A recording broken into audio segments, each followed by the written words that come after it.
For problem 5.20, we know that we have a process transconductance of 400 microampere per square volts and a threshold voltage of 0.5 volts. We also know that for this design, VGS, VDS, and the supply voltage, they are all equals to 1.8 volts. And the minimum length of the channel is 0.18 micrometers, and we have a current of flowing through the drain that is 2 milliamps. And with those information here, we need to find out what's the value of the width of the channel for this particular transistor. Okay, that gives us these conditions here to be true. So first thing is that we need to verify if the transistor is operating in the saturation region, right?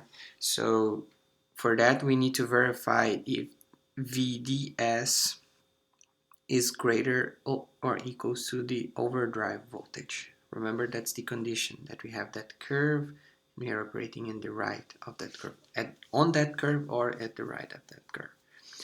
So to calculate, well, basically VDS, we know it's 1.8, right? So 1.8 should be greater than V overdrive, or V overdrive is VGS minus the threshold voltage, and that's equals to 1.8 minus 0.5, that is equals to 1.3.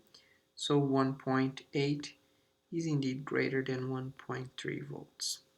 So this means saturation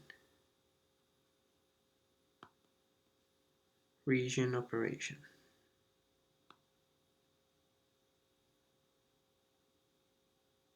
Okay, and for this condition, we know that the current ID is equals to 1/2 the process transconductance times the aspect ratio times the overdrive voltage squared. We can isolate the width in this equation as 2 times ID times output, the minimum length, right, divided by the process transconductance times the overdrive voltage squared. And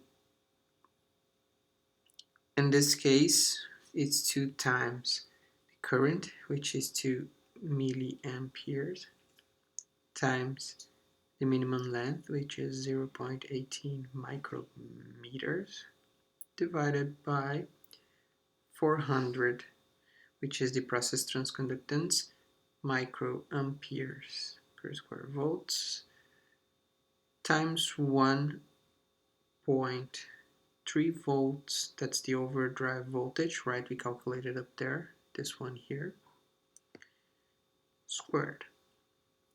So if we calculate this stuff here, we get the width of the channel that is 1.065 micrometers. And that's the answer for this problem.